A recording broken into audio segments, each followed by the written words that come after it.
사랑과 은혜가 풍성하신 하나님 아버지, 민족의 명절 추석을 앞두고 우리 모든 성도가 주님 품 안에서 한 마음으로 예배할 수 있도록 은총 베풀어 주심을 감사합니다. 이 복잡한 세상 속에서 지쳐있던 저희 영혼이 이 시간 주님 앞에서 참된 쉼을 얻기를 원하오니 주님의 따뜻한 사랑으로 저희의 마음을 만져주시고 위로하여 주옵소서. 특별히 이번 명절을 통해 흩어진 가족들이 믿음 안에서 하나 되게 하시고 저희 가정이 주님의 평안을 나누는 복된 통로가 되기를 원합니다. 혹여나 가족 간에 풀지 못한 오랜 서운함이나 상처가 있다고 한다면 그리스도의 보혈로 모든 허물을 덮고 용서하며 화목을 이루는 시간이 되게 하여 주시옵소서. 오늘 예배의 모든 과정을 주님께서 친히 이끌어 주시고 우리의 찬양이 주님께 기쁨이 되게 하시며 선포되는 말씀이 우리의 삶과 말을 다스리는 삶의 이정표가 될 수 있도록 인도하여 주시옵소서. 우리 예배를 기쁘게 받으실 주님을 찬양하며 예수 그리스도의 이름으로 기도드리옵나이다. 아멘. 예, 교회 소식 전해드리겠습니다. 예, 내일은 민족의 명절인 추석인데요. 삽지된 추석 감사 예배 순서지를 참고하셔서 예배를 통해 하나님께 영광 돌리고 온 가족이 하나 되는 시간 될 수 있기를 바랍니다. 설교 후에 그 찬양이 웨이메이커로 돼 있죠. 그냥 부르기가 쉽지 않을 겁니다. 그래서 제가 제작한 영상 있죠. 영상을 카톡으로 올려드릴 테니까 그 영상을 틀으셔서 같이 보시면서 같이 찬양 부르시면 좋겠습니다. 예, 오늘 생명의 삶 공부는 추석 연휴 기간이라서 휴강하도록 하겠습니다. 2025 단일 기도회가 한 달 앞으로 다가오게 되었는데요. 올해는 조금 다르게 운영을 해볼까 합니다. 저희가 단일 기도회를 하게 되면 21일 동안 하다 보니까 함께 모여서 하지 못하는 경우가 굉장히 많았거든요. 한 분 오시기도 하고 또 다른 한 분이 오시고 이렇게 번갈아 가면서 오시면서 함께 모여서 기도하지 못했는데 좀 우리가 부흥해야 한다라는 좀 생각을 가지시고 한 주일을 통으로 좀 함께 나오셔서 함께 기도하는 시간을 가졌으면 좋겠습니다. 21일 동안 한다고 하니까 너무 부담이 많이 되잖아요. 그래서 그렇게 하지 말고 11월 2일부터 8일까지 휴일부터 토요일까지죠. 모든 성도들이 함께 모여서 예배당에서 모여서 기도할 수 있도록 해주셨으면 좋겠습니다. 그 일정을 미리 조정하셔서 참석해 주시고 황집사님은 마치고 난 뒤에 댁으로 운행해 드리도록 하겠습니다. 그리고 9일 주일부터 21일 금요일까지는 각자의 가정에서 참여하시도록 그렇게 조정해 주시면 감사하겠습니다. 오늘부터 평소에 다녀온 분들의 간증을 듣는 시간을 가지도록 할 텐데요. 제일 먼저 이 안양 목양교에서 평소를 마치고 받은 은혜를 생생하게 간증하실 분 정주아 사모님입니다. 박수로 맞이하겠습니다.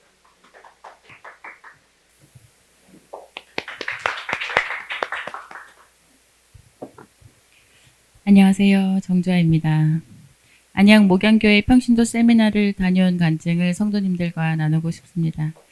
저는 가정교회가 추구하는 신약교회로의 회복을 열렬히 사모하는 목사님의 생생한 간증만 듣고 너무 감동이 되어서 코로나 전까지 원형 목장으로 저희 집에서 목장 모임을 하였습니다. 가정교회에 관한 책도 여러 권을 읽었고 지역 목장 모임에도 참석을 하고 있으며 직장일로 시간 내기가 쉽지 않다는 등 여러 이유들을 들며 세미나 참석의 필요성을 느끼지 못하고 있었습니다. 그러던 얼마 전에 목사님께서 성도 모두 세미나에 참석을 해보자고 권유를 하셨고 주님의 은혜로 저는 목양교회 평신도 세미나에 참석을 하게 되었습니다. 평신도 세미나 참석에 대해 필요성을 느끼지 못해 다소 회의적이었던 제가 목양교회 평신도 세미나를 다녀오고 나서 현재 저는 세미나 참석 전과 참석 후에 저로 명확하게 구분이 되었습니다. 다른 이의 체험이나 책에 쓰여진 글로 가정교회를 안다고 생각한 것은 저의 착각이었습니다. 세미나의 충격은 제가 배정된 목자님의 문자로 시작되었습니다. 천사님의 호칭으로 시작되는 첫 문자는 사실 너무 부담스러웠습니다. 이 호칭에 평신도 세미나의 모든 정체성이 들어있는 것만 같아 과도한 섬김, 부담되는 섬김이라는 느낌을 받았습니다. 그렇지만 또 한편으로는 다른 이를 섬길 때 섬기는 사람의 수고와 헌신에 대해서 생각할 뿐 섬김받는 사람의 마음은 잘 헤아리지 못하니 이번 기회에 섬김의 모습뿐 아니라 섬김받는 사람의 마음도 헤아려야겠다는 마음을 가지게 되었습니다.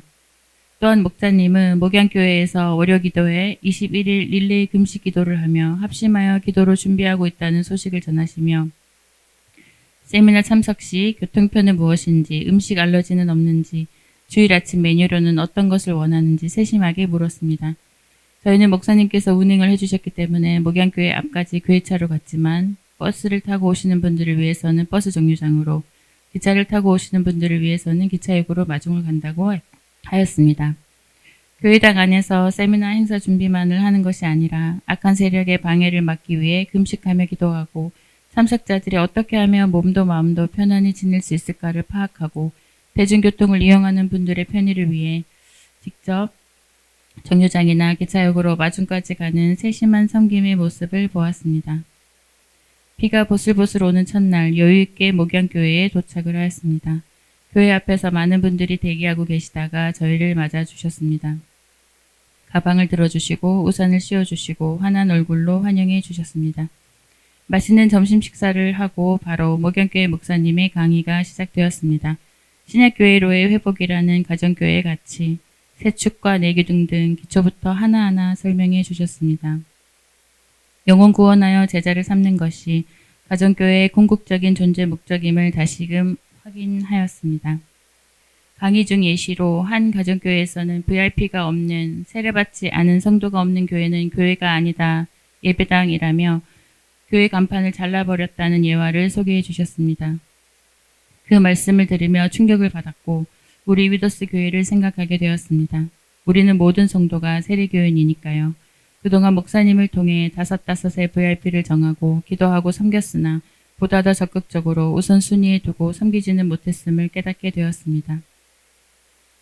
전도에 대한 사명이 마땅히 해야 할 일임을 알면서도 한편으론 부담이기도 하고 분주한 일상을 핑계로 미루기도 했던 저를 반성하게 되었습니다.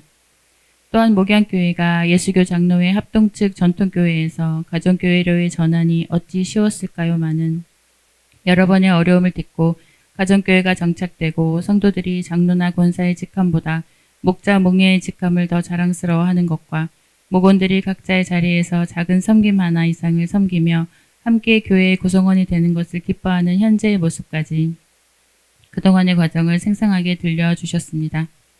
목자들이 어떻게 치열하게 섬기며 교회가 영혼 구원하여 제자 삼는 일에 집중할 것인가를 고민하는 목양교회의 모습을 그대로 가감없이 볼 수 있었습니다.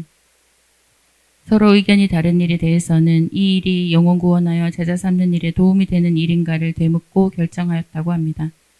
전통적으로 해오던 어떤 일도 영혼 구원에 도움이 되면 하고 도움이 되지 않으면 과감하게 하지 않았다고 하였습니다. 이뿐 아니라 교회에서 사용하는 용어 하나도 관례적으로 의례적으로 사용하지 않으려 고민하고 고심함을 보았습니다.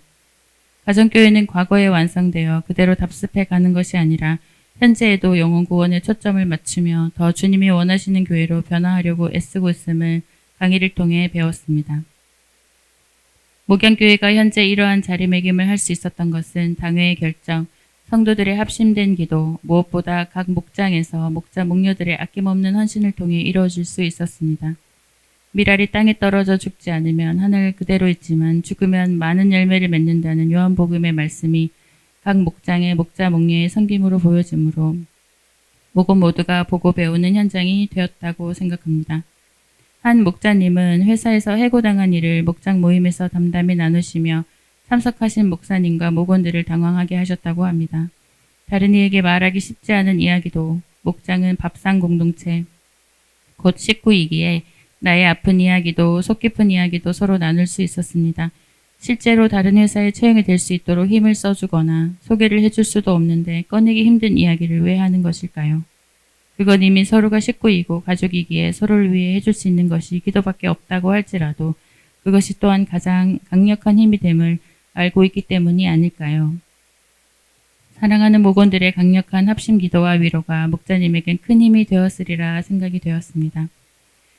대부분 목장 모임은 집마다 돌아가면서 하게 되는데 한 목장은 집을 오픈하는 목원이 없어 사업이 부도난 목자님의 가정에서 매주 목장 모임을 하였다고 합니다.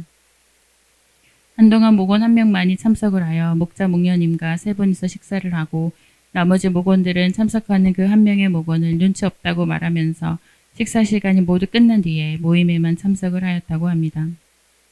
어려운 경제 상황에서도 목원들을 섬긴 목자님, 암 투병 중에도 목원들을 섬기신 목녀님, 그분들의 진심을 알고 묵묵히 참석하신 한 명의 목원이 그 두 분의 섬김을 보고 배우며 예배 목자로 세워지고 현재 목양교회 목자로 섬기고 계셨습니다.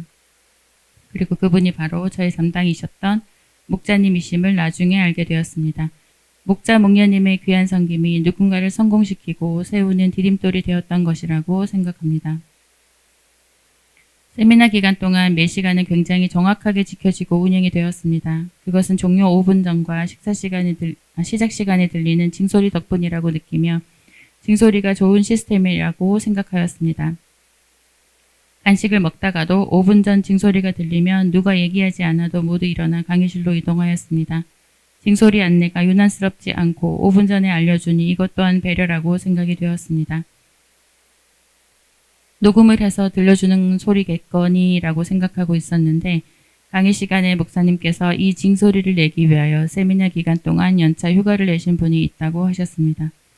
처음엔 놀랐고 그 후엔 감동이 밀려왔습니다. 누가 알아주지 않고 눈에 띄면 안 되는 일, 무거운 징을 들고 좁은 복도에서 초시간까지 확인하며 정확하게 징을 올려야 하는 일, 그럼에도 세미나 운영에 중요한 일, 드러난 섬김이 아니고 혹시 누가 보기라도 하면 별로 멋진 모습도 아닌 일이라 오히려 제가 더 감동을 받았습니다. 세미나 기간 동안 숙박으로 헌신하신 목원의 이야기는 더 스펙타클합니다. 그 목원이 목장 모임에서 본인이 숙박으로 섬기겠다는 고백을 하자 목자님부터 목원들까지 평소 그 목원의 집 상태를 알기에 감사보다 걱정을 하였다고 합니다.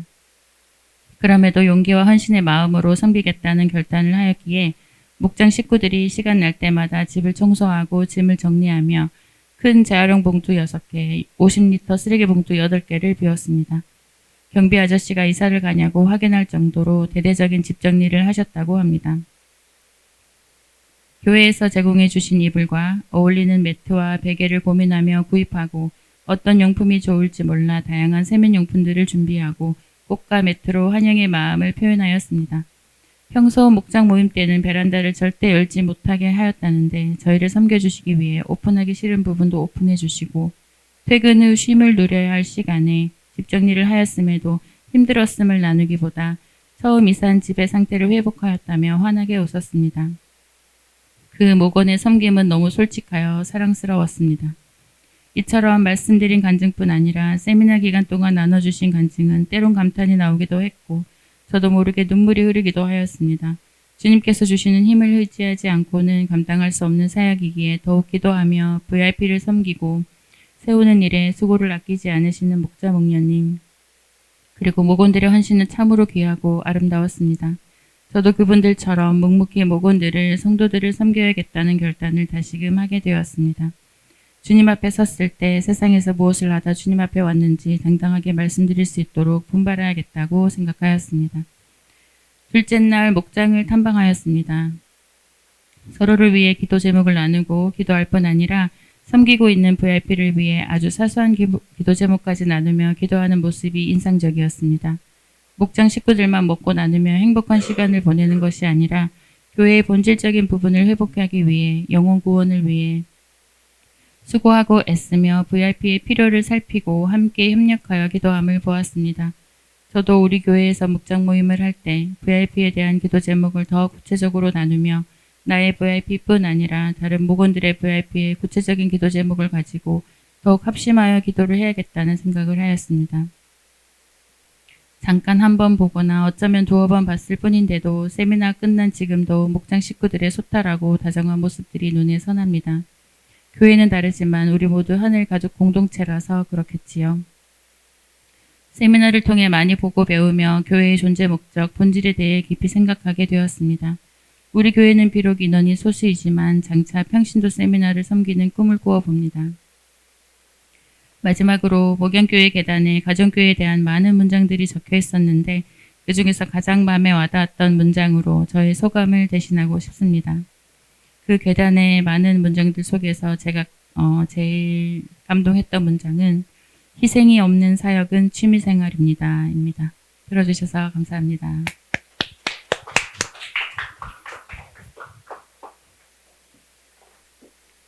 네, 귀한 간증 감사합니다.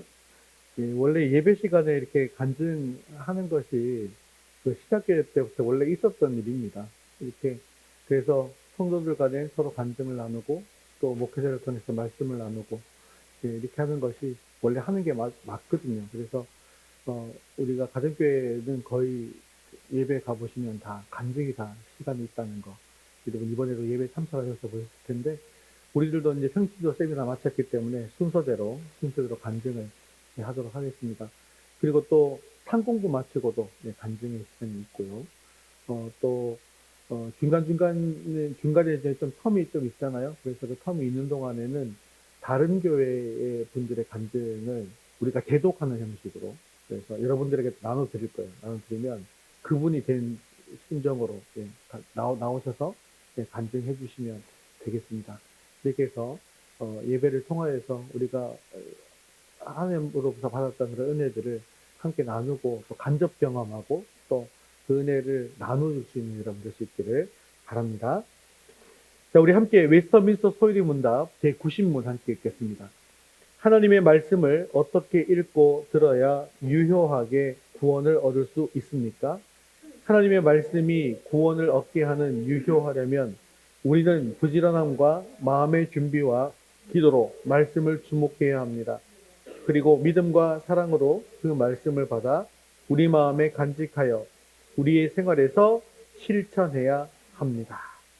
우리 함께 10월 암송구절 함께 읽겠습니다. 새로운 삶, 그리스도께 순종, 로마서 12장 1절 말씀. 그러므로 형제들아, 내가 하나님의 모든 자비하심으로 너희를 권하노니 너희 몸을 하나님이 기뻐하시는 거룩한 산제물로 드리라. 이는 너희가 드릴 영적 예배니라. 로마서 12장 1절 말씀. 아멘. 자, 이제부터 예배가 시작되는 거죠. 우리의 시선을 하나님께로 이제 올려드리도록 하겠습니다. 사도신경 하시겠습니다. 전능하사 천지를 만드신 하나님 아버지를 내가 믿사오며 그 외아들 우리 주 예수 그리스도를 믿사오니 이는 성령으로 잉태하사 동정녀 마리아에게 나시고 본디오 빌라도에게 고난을 받으사 십자가에 못 박혀 죽으시고 장사한 지 사흘 만에 죽은 자 가운데서 다시 살아나시며 하늘에 오르사 전능하신 하나님 우편에 앉아 계시다가 저리로서 산 자와 죽은 자를 심판하러 오시리라. 성령을 믿사오며 거룩한 공예와 성도가 서로 교통하는 것과 죄를 사하여 주시는 것과 몸이 다시 사는 것과 영원히 사는 것을 믿사옵나이다. 아멘. 오늘도 우리의 찬양과 영광을 받으신 하나님께 찬송 드리겠습니다.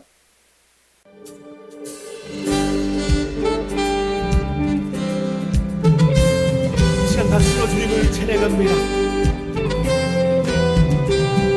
주의 친절한 발에 안기세 우리 마음이 평안하리니 항상 기쁘고 복이 되겠네. 영원한 심판에 안기세 주의 발에 그 심판에 안기세 주의 발에 영원한 심판에 안기세 날이 갈수록 주의 사랑이 두루 광명하게 비치고 전성가는 길 편히 영원한 심판에 영원한 심판에 안기세 주의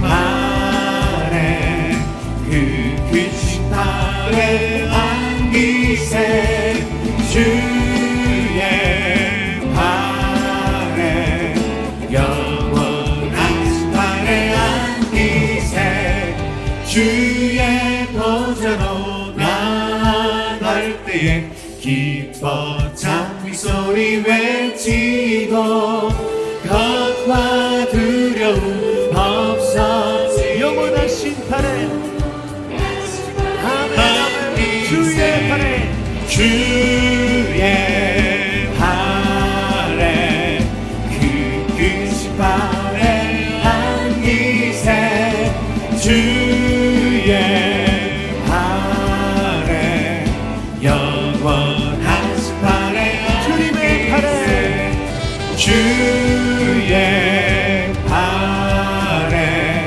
그 크신 팔에 안기세 주의 팔에 영원한 다시 한번 믿음으로 고백합니다. 주의 팔에 주의 팔에 그 크신 팔에 안기세 주의 팔에 영원하신 팔에 영원하신 팔에 영원하신 팔에 안기세 영원하신 팔에 영원히 우리를 이끄시는 주님의 박수로 경배합니다. 할렐루야.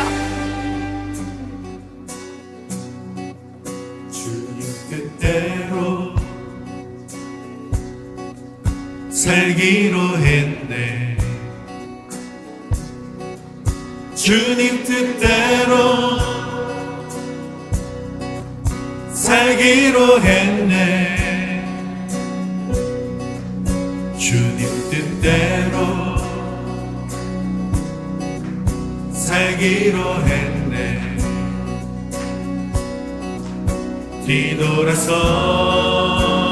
뒤돌아서지 않겠네 이 세상 사람 날 몰라줘도 이 세상 사람 날 몰라줘도 이 세상 사람 날 몰라줘도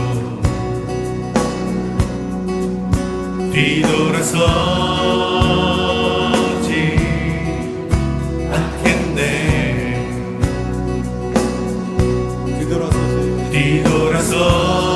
뒤돌아서지 않겠네 어떠한 시련이 와도 수많은 유혹 속에도 진실하신 주님 약속 난 붙들리라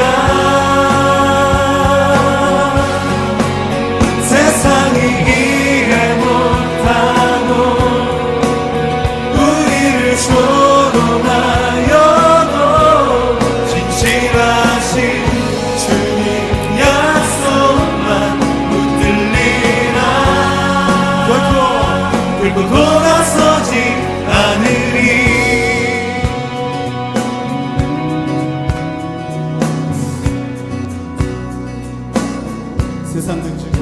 세상 등지고 십자가 보내 세상 등지고 십자가 보내 세상 등지고 십자가 보내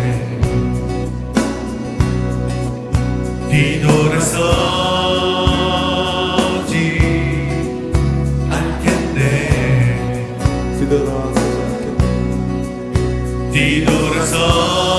뒤돌아서지 않겠네 어떠한 시련이 와도 수많은 유혹 속에도 진실하신 주님 약속 난 붙들리라 세상이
우리 모두 자리에서 일어나셔서 하늘의 문을 여시고 영광의 찬양에 달라고 기도하는 마음으로 주의 얼굴을 구하며 찬양합니다.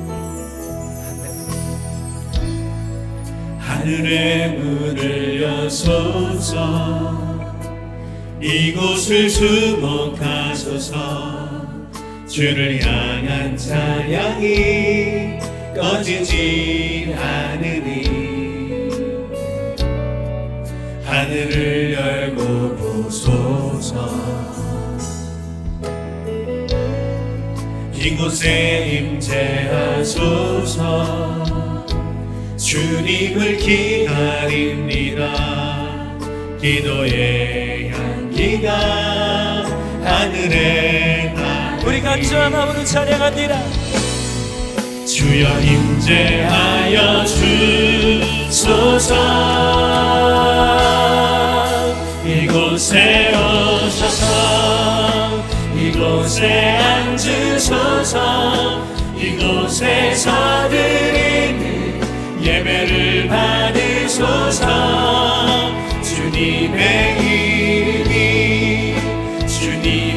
이름만이 오직 주의 이름만 이곳에 있으리라 이곳에 오셔서 이곳에 앉으소서 이곳에서 드리는 예배를 받으소서 주님의 이름만이 오직 주의 이름만 높임을 받으소서 오 주님 채우소서 주님 나의 잔을 높이 듭니다 하늘 양식 내게 채워주소서 넘치도록 우리 사모하는 심령으로 함께 주 성령을 찬양합니다. 오 주님 채우소서 나의 잔을 높이 듭니다 하늘 양식 내게 채워주소서 넘치도록 채워주소서 우리 영혼을 만족케 하시고 모두 자리에 앉아서 예배를 위해서 함께 기도하겠습니다. 오늘 우리 예배 가운데 충만하게 임하여 주셔서 우리 예배를 기뻐 받아 주시옵소서. 주님의 음성을 듣게 하시고 말씀을 통하여 주님의 뜻을 이루어갈 결단을 있게 해달라고 함께 기도하신 후에 최혜미 성도님 대표로 기도하시겠습니다. 하늘 양식 내게 채워주소서 넘치도록 우리 사모하는 심령으로 함께 주 성령을 찬양합니다. 오 주님 채우소서 나의 잔을 높이 듭니다 하늘 양식 내게 채워주소서 넘치도록 채워주소서 찬양받기 합당하신 사랑의 주님, 이 기쁨의 계절에 건강히 주님 앞에 나아오게 하심을 감사드립니다. 기도와 찬양 드릴 때 홀로 영광 받아 주옵소서. 연약한 마음 또한 회개하며 올려드립니다. 주님의 종이 되길 원한다 하지만 순종이 어렵고 내 자아를 내려놓는 게 가장 어렵습니다. 주님, 이 약한 마음을 붙드시어 고집과 편견을 내려놓게 하옵소서. 사람의 생각이 아닌 주님의 마음이 함께하길 원합니다. 낮은 것을 높게 쓰시는 주님을 믿고 의지할 때에 나의 것은 깨어지고 주님의 제자가 됨을 기억하길 원합니다. 순종하는 마음 주옵시고 이웃을 사랑하는 마음 주사 미더스 교회가 신영통 지역의 소금이 되는 역할 해낼 수 있도록 인도하여 주옵소서. 아멘. 이 순간 교회에 오지 못한 모든 자녀들을 기억하여 주옵시고 성도가 합심하여 기도할 때에 이 기도가 닿을 수 있도록 주님 허락하여 주옵소서. 말씀 전하시는 담임 목사님과 그 가정을 위해 기도합니다. 건강과 체험으로 이끌어주사 복음의 길 걸을 때 담대함으로 나아갈 수 있게 하옵소서. 모든 감사를 주님께 올려드리며 예수님의 이름으로 기도드립니다. 아멘.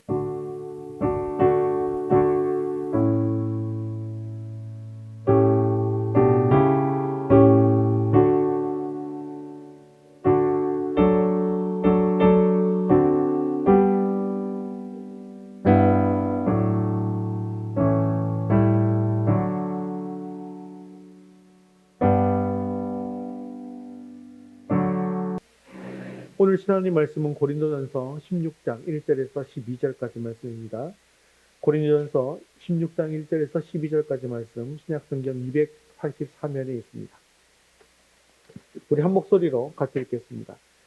성도를 위하여는 연보에 관하여는 내가 갈라디아 교회들에게 명한 것 같이 너희도 그렇게 하라. 매주 첫날에 너희 각 사람이 수입에 따라 모아두어서 내가 갈 때에 연보를 하지 않게 하라.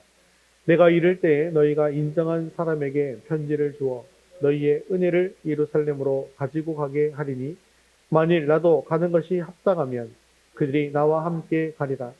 내가 마게도냐를 지날 터이니 마게도냐를 지난 후에 너희에게 가서 혹 너희와 함께 머물며 겨울을 지낼 듯도 하니 이는 너희가 나를 내가 갈 곳으로 보내어 주게 하려 함이라. 이제는 지나는 길에 너희 보기를 원하지 아니하노니 이는 만일 주께서 허락하시면 얼마 동안 너희와 함께 머물기를 바람이라. 내가 오순절까지 에베소에 머물려 함은 내게 광대하고 유효한 문이 열렸으나 대적하는 자가 많음이라. 디모데가 이르거든 너희는 조심하여 그로 두려움이 없이 너희 가운데 있게 하라. 이는 그도 나와 같이 주의 일을 힘쓰는 자임이라. 그러므로 누구든지 그를 멸시하지 말고 평안히 보내어 내게로 오게 하라. 나는 그가 형제들과 함께 오기를 기다리노라.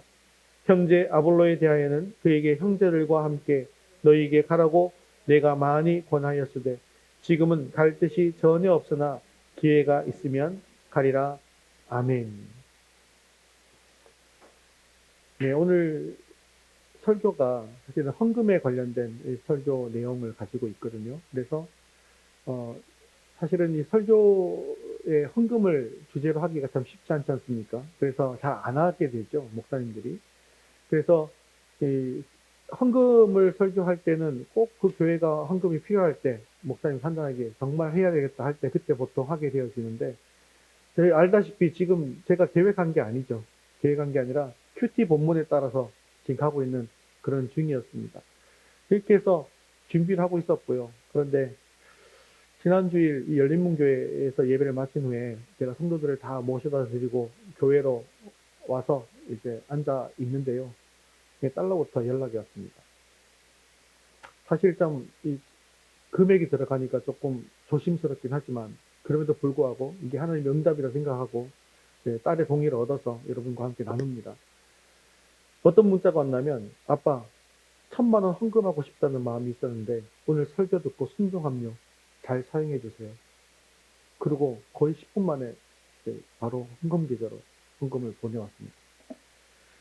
이 카톡을 보고 저는 깜짝 놀랐습니다. 아직 취직도 하지 않은 대학원생인 우리 딸이 헌금하기는 사실 너무나 큰 금액이거든요.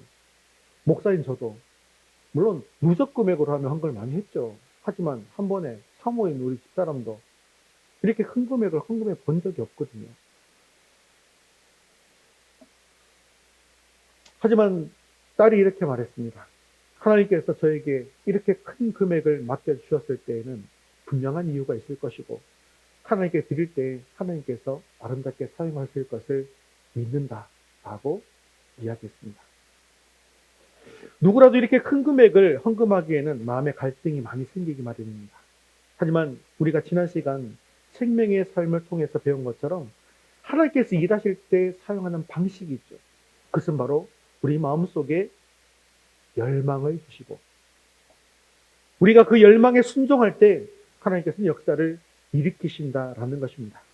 그리고 우리는 하나님의 말씀에 순종할 때 하나님의 일하심을 체험하고 그 놀라우신 은혜를 간증하게 되는 것이죠. 그리고 오늘 설교를 준비하면서 또한 하나님의 일하심과 일하심에 감사와 찬송과 영광을 올려드릴 수밖에는 없습니다. 왜냐하면요, 저희 교회가 사실은 4년 전에 창원대 교회와 정광민 장로님의 후원이 끊어지고 난 뒤에 재정 상태가 사실은 굉장히 힘들었습니다. 그래서 곧 마이너스가 되겠구나 라고 생각했는데 지금 저희가 몇 년 차죠? 7년, 만 7년이 지금 다 돼가거든요. 3년 동안 마이너스가 나지 않았어요. 이게 조금 줄어들만 하면 또 외부에서 한 번씩 50만 원씩, 100만 원씩 헌금이 또 들어오고 또 줄을만 하면 또 50만 원씩 보내주시고 이렇게 해서 예, 괜찮았거든요. 그런데 또 작년에 제가 한번 설교 시간에 저희 재정이 좀 많이 어렵습니다. 헌금에 좀 힘써주시기 바랍니다. 라고 설교한 적이 있죠. 그래서 여러분들이 사실은 11조에 힘을 많이 써주시고 또 감사헌금도 해주시고 주일헌금도 조금 더 힘써주시고 이렇게 하셔서 사실은 재정에 마이너스가 나지 않은 상태에서 100만 원에서 80만 원, 70만 원 간당간당 왔다 갔다 하고 있었습니다. 근데 그리고 이제 제가 9월 재정을 마무리하고 이제 10월 재정으로 옮기면서 엑셀 파일에서 이제 옮기면 원래 그 8월로 돼 있던 거를 이제 9월로 바꿔주면 2월금이 다 넘어오게 돼 있거든요. 그래서 그렇게 딱 9로 딱 바꾸는 순간에 딱 봤는데 마이너스가 돼 있는 거예요. 물론 내가 2주 동안 다른 교회 가서 예배 드린 영향도 없잖아 있습니다. 어쨌든 마이너스가 돼 있는 거예요. 그 시점에 우리 딸이 헌금을 한 겁니다. 그래서 헌금 설교를 준비하고 있었고 하나님 재정이 부족합니다라고 기도하고 있었고 도와주세요 하고 있는 찰나에 그런 응답이 왔기 때문에 사실은 조금 너무 개인적이기도 하고 무리하기도 하지만 동의를 얻어서 이렇게 감정을 드리는 겁니다. 하나님께서 일하심은 역시 우리가 배운 대로 성령께서 우리 마음속에 열망을 주시고 그 열망의 순종함으로 말미암아 일하시고 계시는구나 라고 우리가 느끼게 되어진다는 것이죠. 사랑하는 성도 여러분, 오늘 우리는 사도 바울이 고린도 교회에 보낸 편지 그 마지막 장인 고린도 후서 16장의 말씀을 통해서 하나님 나라의 선교 사역을 성공적으로 감당하기 위해서 교회가 반드시 갖추어야 할 실제적인 3가지 요소를 배우고자 합니다. 이 고린도전서는요, 고린도 교회가 겪고 있었던 분열, 우상, 재물, 결혼, 신학적, 윤리적 문제 등에 대한 바울이 답하는 형식의 서신이죠.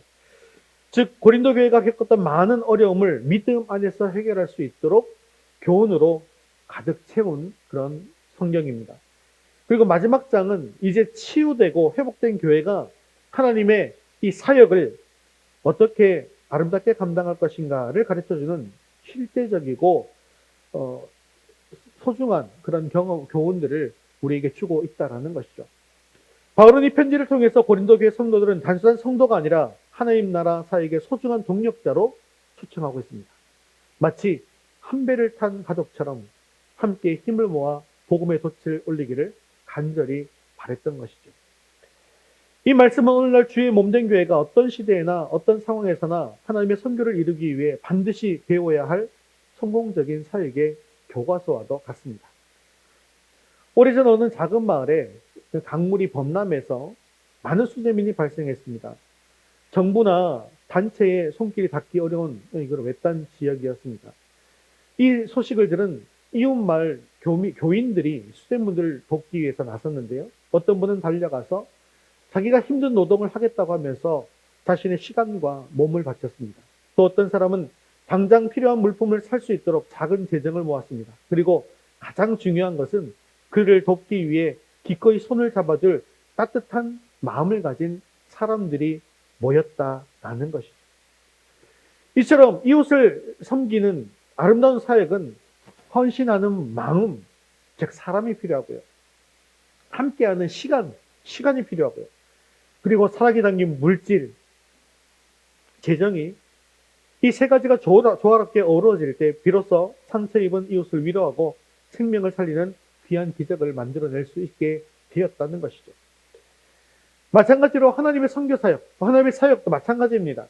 이 3가지 요소가 없이는 불가능하다는 것이죠.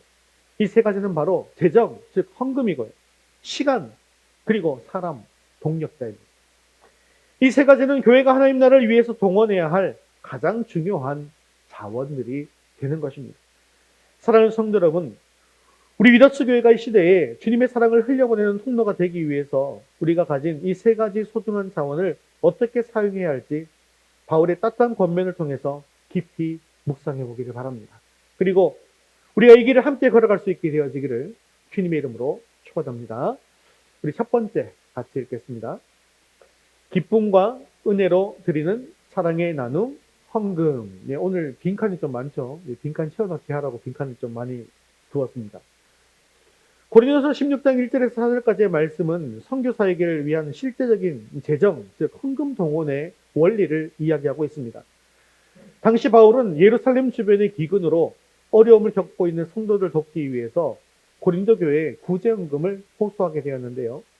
이 구제헌금의 상황 속에서 우리는 오늘날 우리의 헌금 생활에도 적용되는 7가지 원리들을 배울 수가 있는데요. 7가지 원리가 첫 번째부터 한번 읽어보도록 하겠습니다. 첫 번째, 헌금은 자율적입니다. 즉 자원함의 원리라는 것이죠. 바울은 성도를 위한 연보에 대해서 언급하면서 이 연보를 뜻하는 헬라어 로기아를 사용했는데 이것은 자율적으로 드려지는 헌금을 의미합니다. 이거는 강제적으로 부과되는 세금과는 조금 구별되어지죠.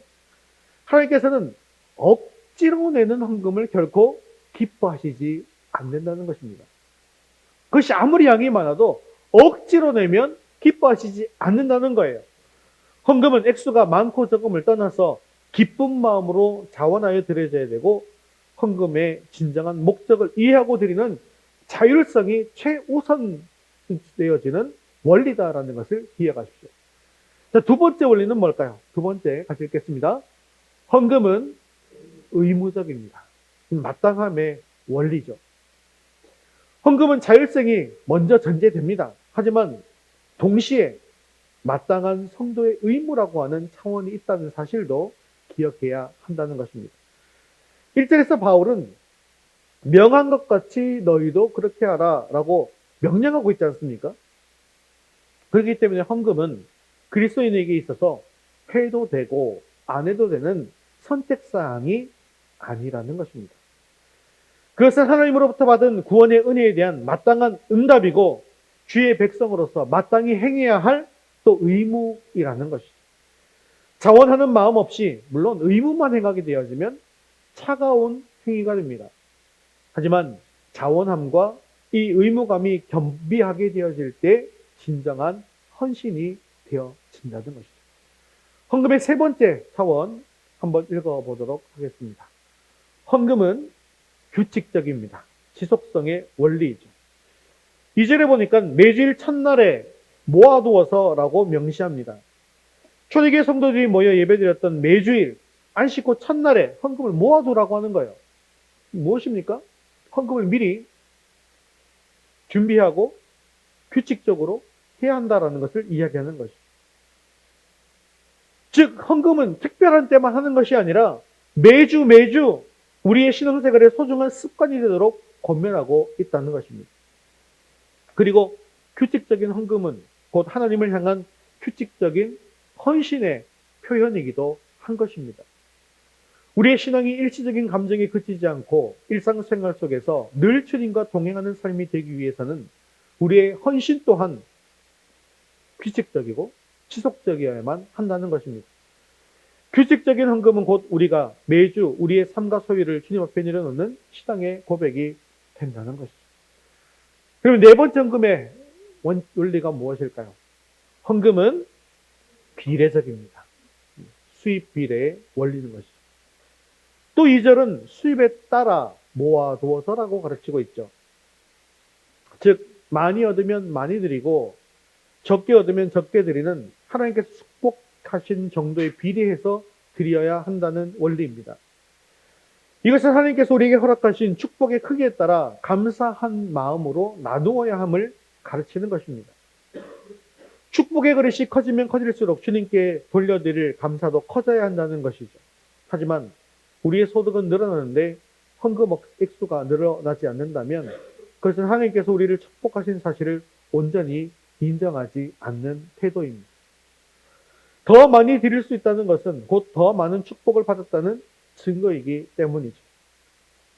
우리가 더 많은 축복을 누릴 수 있다는 것은 곧 더 많이 나누고 섬길 수 있는 기회와 축복임을 기뻐하시면서 하나님께 온전히 드릴 수 있게 되어지기를 바랍니다. 5번째 헌금의 원리 읽겠습니다. 헌금은 준비하고 드려야 합니다. 정성의 원리이죠. 이전에도 계속 보고 있는 말씀이지만 모아두어서 내가 갈 때 연보를 하지 않게 하라 라는 말씀은 미리 준비된 마음과 정성으로 또한 헌금을 준비해야 한다는 것을 이야기하고 있습니다.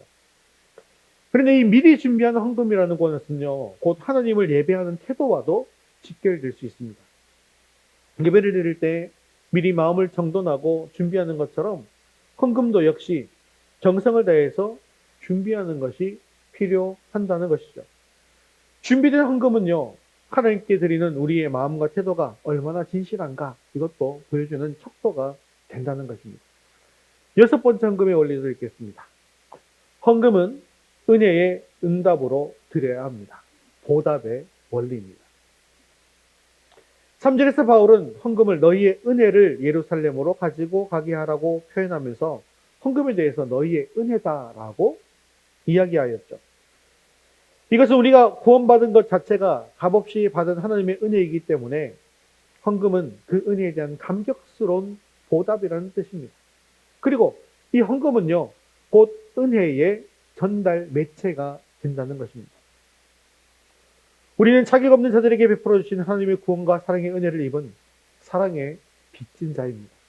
따라서 우리가 드리는 헌금은 이 우리가 받은 놀라운 은혜를 물질을 통해서 다른 이들에게 나누어주는 통로가 된다는 것이죠.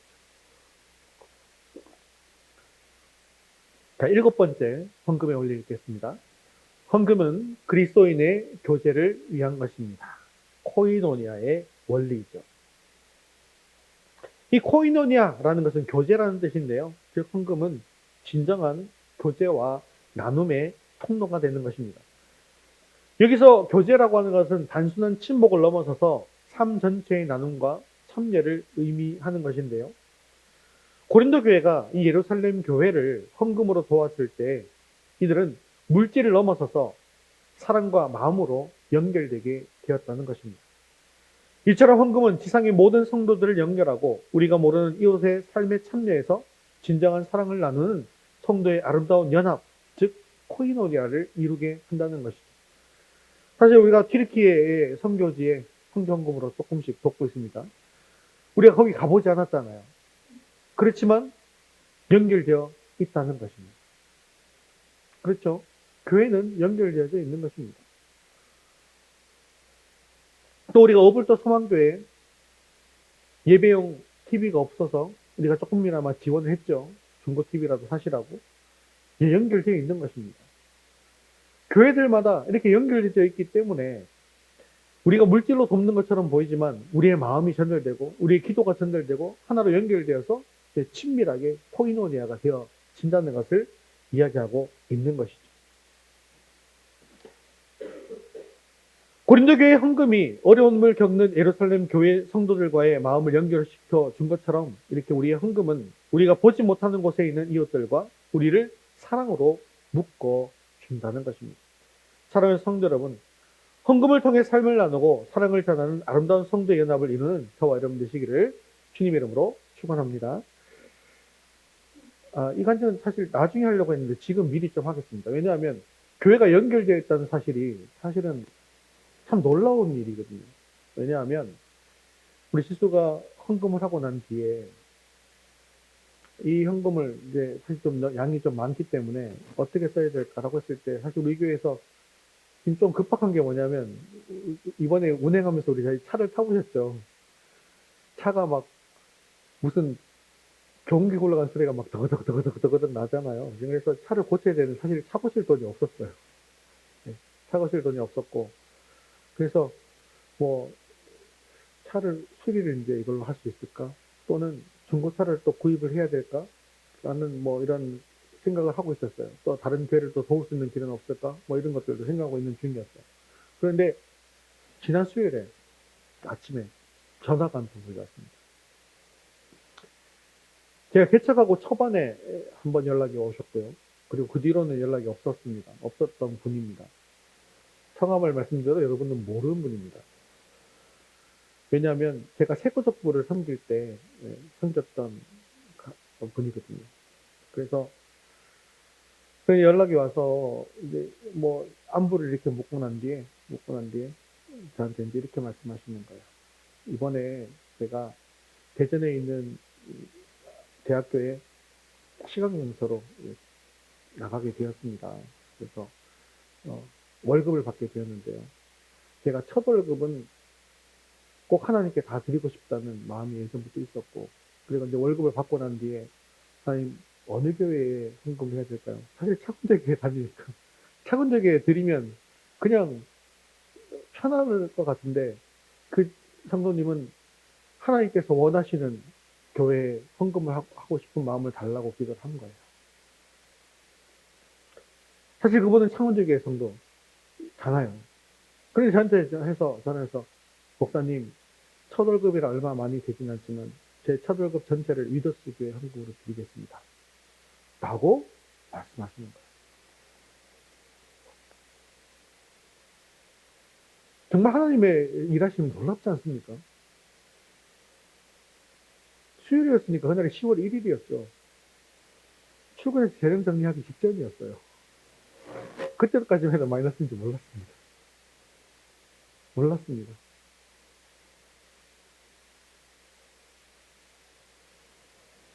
이번 주에 헌금 설교를 준비하고 있었는데 재정이 마이너스가 나니까 하나님께서 또 첫 월급을 다 드렸어요. 제가 말씀드렸죠. 첫 월급을 드린다는 의미가 무슨 의미라고요? 자신의 전체 소득을 다 드린다라는 의미라고 말씀드렸어요. 다른 교회 성도님이 자기의 전체 소득을 우리 교회에 드린 거예요.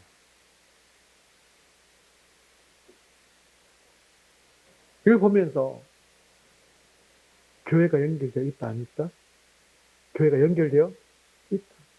하나님의 교회, 하나님께서 일하십니다.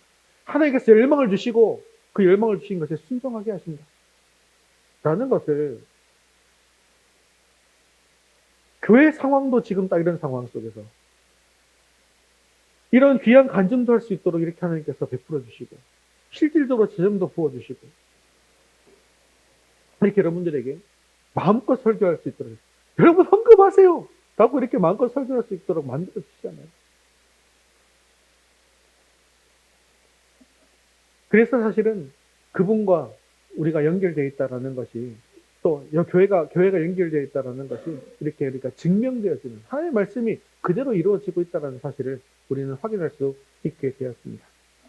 그래서 우리가 드릴 수 있는 만큼 오늘 이 7가지의 이 원리를 통하여서 하나님께 온전히 드림으로 말미암아 하나님의 기쁨이 되고 또 하나님의 귀한 사역자, 동력자 될 수 있는 저와 여러분 되시기를 주님의 이름으로 축원합니다.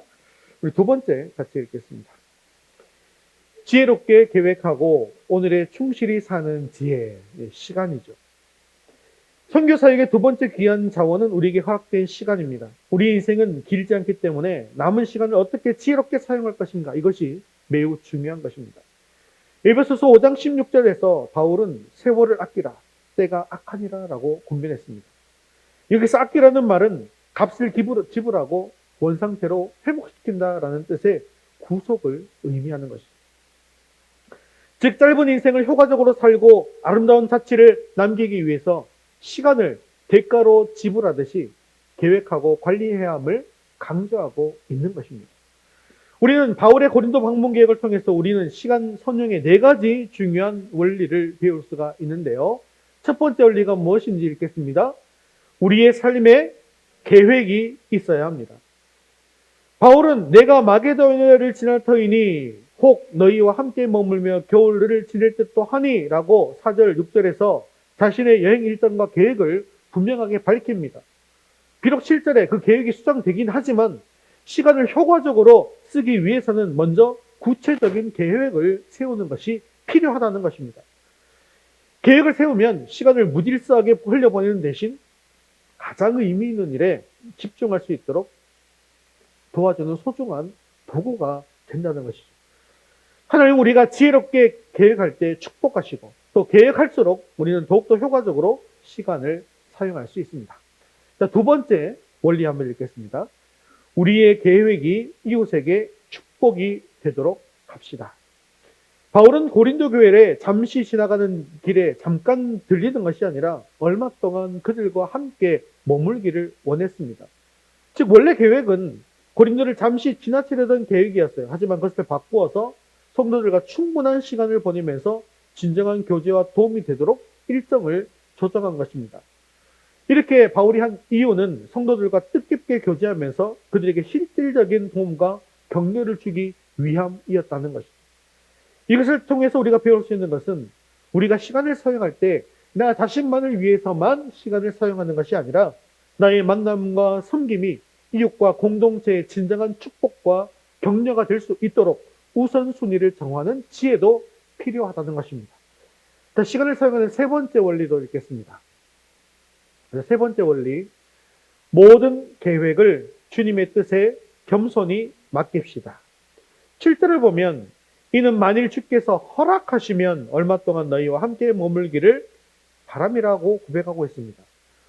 만일 허락하시면 이라고 하는 이 고백은 자신의 계획이 궁극적으로 하나님의 주권과 섭리 아래 있어야 하는 것을 인정하는 그런 태도인 것이죠. 우리의 계획이 아무리 훌륭하다 할지라도 하나님의 뜻과 섭리가 함께하지 않으면 아무런 소용이 없습니다. 그러므로 우리는 항상 주님께서 원하신다면 이라는 겸손한 마음으로 우리의 모든 계획을 주님께 맡겨야만 한다는 것입니다. 우리 네 번째 같이 읽겠습니다. 미래의 비전은 오늘의 성실함에서 시작됩니다. 바울은 미래의 계획을 세우면서도 현재 삶의 자리인 에베소에 충실하겠다고 말하고 있습니다. 고린도전서 16장 8절에서 9절 이렇게 말씀하고 있는데 같이 읽겠습니다. 내가 오순절까지 에베소에 머물려 함은 내게 광대하고 유효한 문이 열렸으나 대적하는 자가 많음이라. 바울은 고린도에 갈 계획이 있었지만 8, 9절을 통해서 자신이 머물고 있는 에베소에 복음 전도에 광대한 문이 열렸기 때문에 오순절까지는 그곳에 성실하게 머물겠다고 선포하고 있는 것이죠. 우리가 아무리 위대한 비전을 품었다 할지라도 지금 오늘 우리의 삶의 자리인 직장과 가정과 교회에서 최선을 다해서 성실하지 않으면 그 비전은 공허한 꿈이 될 수 있습니다. 그렇습니다. 오늘의 성실하지 못한 사람에게 내일의 비전이라고 하는 것은 일장 춘몽이 되고 만다는 것이죠. 위대한 비전은 바로 오늘 지금 여기에 내게 열린 광대한 문 앞에서 최선을 다해서 복음 전도에 임하는 성실함에서 시작된다는 것입니다. 하나님의 선교는 우리의 현재의 성실을 통해서 이루어진다는 사실을 기억하십시오. 사랑하는 성도 여러분, 우리에게 열린 오늘 이 귀한 기회에 충실하면서 시간을 아름답게 사용함으로 하나님께 쓰임받는 저와 여러분 되시기를 주님의 이름으로 축원합니다. 세 번째 같이 읽겠습니다. 사랑과 존중으로 하나 되는 아름다운 관계 동력자. 선교사에게 마지막이자 가장 소중한 요소는 바로 동력자입니다. 하나님 나라는 혼자 세울 수가 없습니다. 그리고 서로 다른 은사를 가진 사람들이 사랑과 존중으로 연합할 때 비로소 확장되게 되어지는 것이죠. 바울은 다양한 동력자들의 이름을 언급하며 이 관계를 지키는 네 가지 중요한 원리를 가르쳐줍니다. 동력자는 곧 그리스도의 몸을 이루는 지체들이고 이들 간의 건강한 관계가 사역의 성공을 결정합니다. 자, 그러면 어떤 원리가 또 있을까요? 첫 번째 원리 같이 읽겠습니다. 젊고 헌신된 이를 따뜻하게 격려합시다. 바울은 디모데를 언급하면서 이렇게 말씀하는데 10절, 11절 말씀을 읽겠습니다. 안 나와 있네요. 10절, 11절. 제가 읽어드릴게요. 그도 나와 같이 주의 일을 힘쓰는 자임이라. 그러므로 누구든지 그를 멸시하지 말고 평안히 보내어 내게로 오게 하라. 라고 말씀하고 있는데 이것은 젊고 연소해서 멸시받을 수 있는 디모데를 소중하게 여기고 격려하도록 당부하고 있는 것이죠. 동력의 첫걸음은요, 나보다 어리거나 혹여나 부족해 보이다 할지라도 그들의 헌신과 열심을 더욱더 소중히 여기고 따뜻하게 격려해 주는 것입니다. 격려는 사역을 지속하게 하는 가장 큰 힘이 된다는 사실을 기억해 주시기를 바랍니다. 두 번째 원리도 같이 읽겠습니다. 동력자의 생각과 자유함을 존중합시다. 아볼로에 대해서는 또 바울이 이렇게 12절에 이야기하고 있는데 같이 읽겠습니다. 형제 아볼로에 대하여는 그에게 형제들과 함께 너희에게 가라고 내가 많이 권하였으되 지금은 갈 뜻이 전혀 없으나 기회가 있으면 가리라. 바울은 아볼로에게 강요하거나 억지로 보내지 않았습니다. 당시 고린도에는 아볼로파 같은 그런 분파가 있었죠. 그렇기 때문에 아볼로는 이 교회를 위해서 잠시 방문을 보류한 것처럼 보입니다. 하지만 바울은 아볼로의 생각과 자율성을 인격적으로 존중하는 태도를 보였습니다. 그렇습니다. 아무리 가까운 동력자라고 할지라도 그들의 생각과 판단을 존중하고 억지로 강요하지 않는 그런 자유로운 관계가 중요하더라는 것이죠. 이렇게 서로의 인격을 존중할 때 동력은 더욱더 깊어지고 오래가게 된다는 것입니다. 우리 세 번째 원리 같이 읽겠습니다. 헌신하는 이들과 기꺼이 함께하며 협력합시다. 바울은 아가야 지역의 차들매였던 스데바나의 집사람들을 언급하면서 16절에 이 같은 사람들과 또 함께 일하며 수고하는 모든 사람에게 순종하라고 이야기하고 있습니다. 여기서 순종은 원어적 의미로 살펴보면 명령을 듣는다라는 의미보다는 열심히 일하는 사람들의 헌신에 기꺼이 동참하고 협력한다라는 뜻을 가지고 있습니다. 열심히 섬기는 이들의 헌신을 시기하거나 방해하는 대신에 기꺼이 그들의 뒤를 따르고 함께 힘을 모아 협력할 때 사역의 아름다운 열매가 맺히게 된다는 것이죠. 원리 네 번째 원리 같이 읽겠습니다. 사랑으로 관계를 연결하고 마음을 시원하게 합시다. 바울은 편지 마지막에 브리스가, 아굴라, 스데바나 등 수많은 사람들의 문안을 통하면서 사역자들 연결하고 있습니다. 사탄은 교회 속에서의 관계를 파괴하고 단절시킵니다. 하지만 바울은 헌신된 동력자들의 마음을 시원하게 하고 모든 지체들을 연결시키는 역할을 했습니다.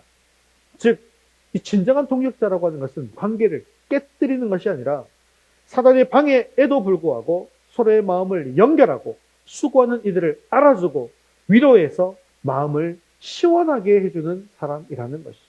사랑하는 성도 여러분, 우리가 이처럼 서로 격려하고 사랑으로 연결되어서 그리스도의 몸된 교회를 아름답게 세워나가는 저와 여러분 되시기를 주님의 이름으로 축원합니다. 말씀을 맺겠습니다. 사실 제가 교회 재정은 구체적인 재정에 대해서는 아내나 저희 자녀들에게도 이야기한 적이 없습니다. 그런데 우리 하나님께서는 우리 교회 사정을 잘 아시고 딸에게 헌신하고자 하는 마음을 주시고 또 열린문 교회 예배중 말씀을 통해서 순종하게 하심으로 또 우리의 필요를 채워주셨습니다. 또 하나님께서는 우리의 사정을 아시고 창원대 교회 한 성도의 첫 월급 헌신을 통하여서 우리에게 힘을 주시고 위로해 주시고 또 내가 다 알고 있다. 너희는 열심히 하기만 하면 된다. 라는 메시지를 우리에게 허락해 주셨습니다. 사랑하는 성도 여러분, 오늘 우리는 이 바울의 가르침을 통해서 하나님 나라를 위한 아름다운 동행의 길이 무엇인가를 분명히 깨달았습니다. 우리의 헌금을 통해서 사랑을 나누고 우리의 시간을 지혜롭게 사용하며 동력자들과 깊은 사랑 안에서 손을 잡는 이 세 가지 길이 바로 우리가 걸어가야 할 사명의 길입니다. 이 시간 주님의 이 초청 앞에 우리가 헌신을 결단하기를 바랍니다. 우리가 헌금의 영역에서 결단합시다. 우리의 재정을 주님께 드릴 때 마지못해 드리는 의무나 습관이 아니라 나 같은 죄인을 구원하신 그 은혜에 대한 기쁨의 응답으로서 또 이웃과의 사랑의 코이노니아를 이루기 위해 자원함으로 결단합시다. 하나님이 주신 복에 비례하여서 기쁨으로 드리며 주님의 선교에 동참하는 복된 성도들이 되기를 주님의 이름으로 축원합니다. 우리가 두 번째 결단할 것은 시간의 영역에서 결단하셔야 합니다. 미래의 위대한 꿈을 꾸되 그 꿈이 오늘의 성실함에서 출발할 수 있도록 우리의 시간을 지혜롭게 계획하십시오. 우리의 시간 사용이 나 자신만을 위한 것이 아니라 이웃과 공동체의 축복이 되는 방향으로 헌신하시는 저와 여러분 되시기를 주님의 이름으로 축원합니다. 마지막 동력자의 영역에서 결단하시기를 바랍니다. 우리는 홀로 주의 일을 감당할 수가 없습니다. 그리스도의 몸된 교회 안에서 서로를 향한 따뜻한 격려와 인격적인 존중으로 돕기로 결단합시다. 수고하는 일의 헌신을 인정하고 함께 협력하고 사탄이 끊어내려고 하는 모든 관계를 사랑으로 연결해서 주님의 사역을 힘있게 이루어나가는 아름다운 동역자들이 되기를 바랍니다. 오늘 이 세 가지 아름다운 결단을 통해서 우리 교회가 이 시대의 고린도 교회처럼 주님 오시는 그날까지 건강하게 쓰임받을 수 있는 사역의 파트너가 되는 저와 여러분 되시기를 주님의 이름으로 축원합니다. 우리 다 같이 자리에서 일어나셔서 헌신송 주님 다시 오실 때까지 함께 찬양 드리신 후에 기도와 축도 주님 다시 오실 때까지 나는 이 길을 가리라.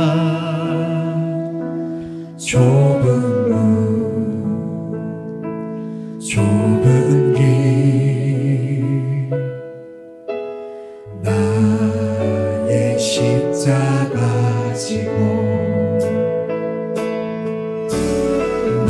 나의 가는 이 길 끝에서 나는 주님을 보리라. 영광을 내 주님 나를 맞아주시리. 주님 다시 오실 때까지 나는 일어나 달려가리라. 주의 영광 온 땅 덮을 때 나는 일어나 노래하리. 내 사모하는 주님 온 세상 구주시라. 내 사모하는 주님 영광의 왕이시라.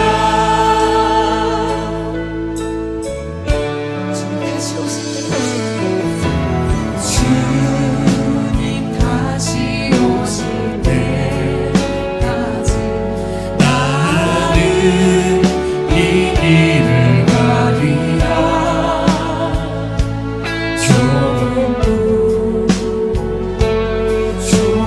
길 나의 십자가 지고 나의 가는 이 길 끝에서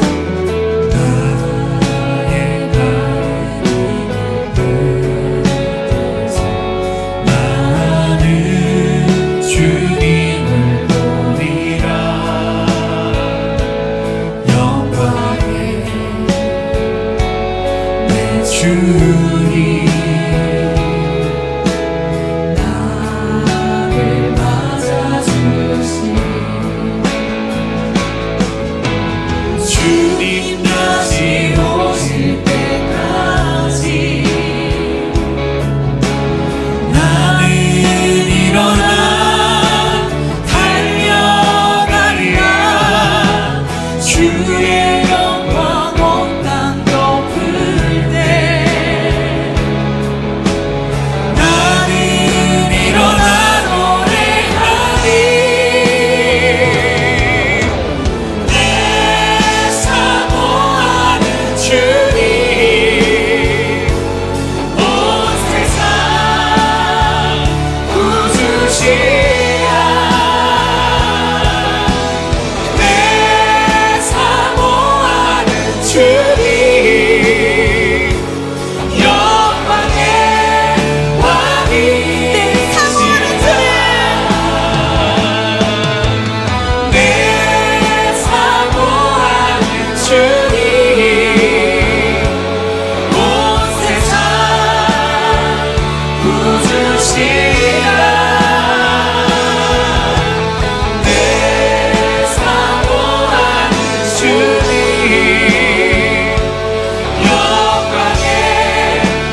주님의 은혜에 감사하며 기쁨과 자원하는 마음으로 재정을 드려서 이웃과 사랑의 나눔을 실천할 수 있도록 도와주시옵소서.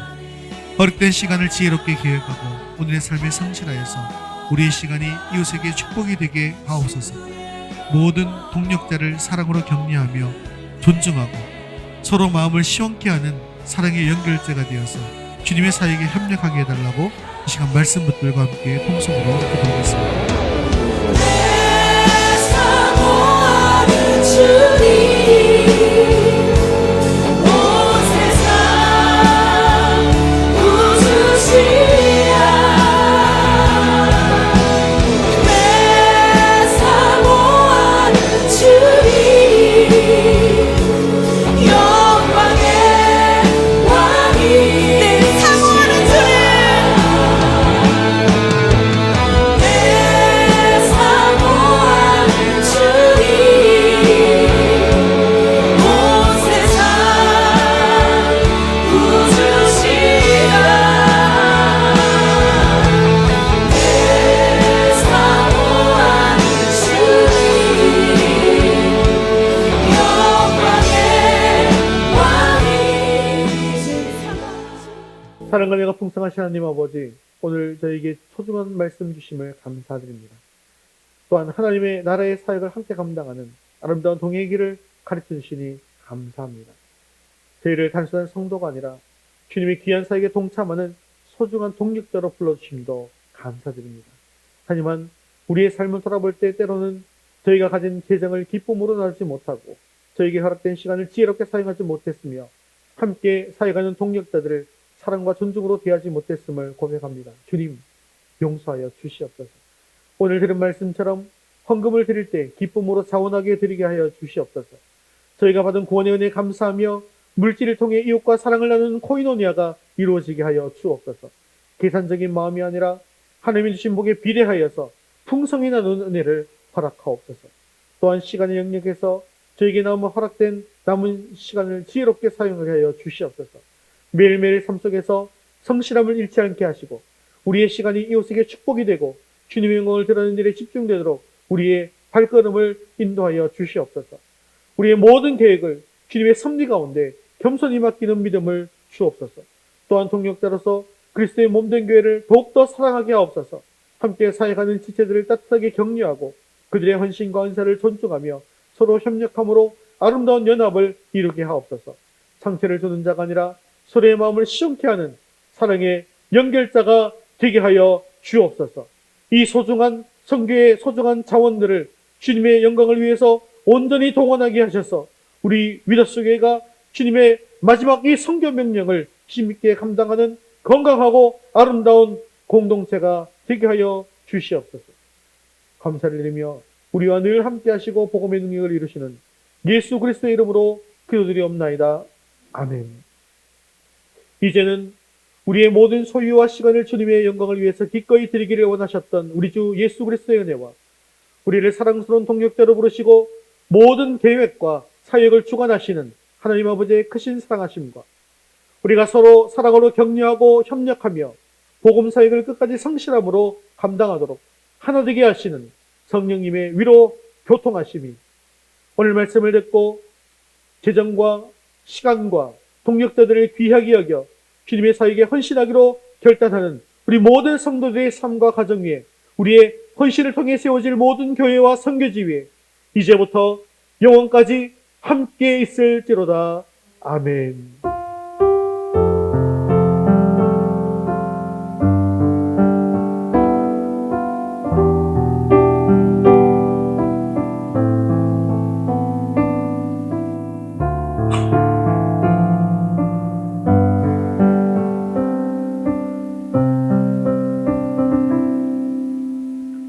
우리 10월 파송 찬양 표대를 향하여 찾아드리겠습니다.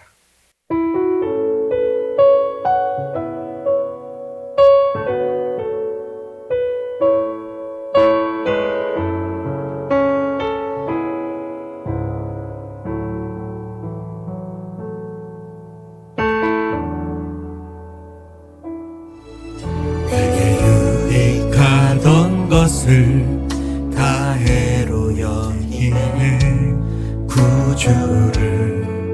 위하여 모두 다 버리네. 모든 것을 잃어버려도 나깝지 않음은 예수를 아는 지식이 가장 고상함이라. 육체를 신뢰하지 않고 육체를 신뢰하지 않고 겸손한 마음으로 구원의 능력과 고난에 참여하며 그의 죽으심을 본받아 그리스도를 얻고 예수의 안에서 발견되려 함이라. 교태를 향하여 그리스도 예수 안에서 부름의 상을 위하여 달려가노라. 이전에 있는 것은 모두 잊어버리고 앞에 계신 그리스도께로 달려가노라. 교태를 향하여 그리스도 예수 안에서 부름의 상을 위하여 달려가노라. 이전에 있는 것은 모두 잊어버리고 앞에 계신 그리스도께로 달려가노라. 율법에서 난 것이 아니요 오직 그리스도를 믿는 믿음으로 난 것이라.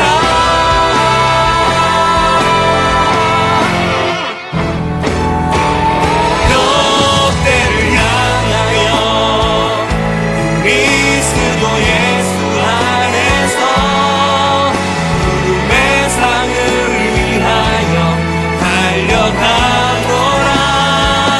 이전에 있는 것을 모두 잊어버리고 앞에 계신 그리스도께로 달려가노라. 이전에 있는 것은 모두 잊어버리고 앞에 계신 그리스도께로 달려가노라. 할렐루야. 하나님께 영광의 박수를 드리겠습니다. 예, 믿음으로 승리한 한 주 되시기 바랍니다.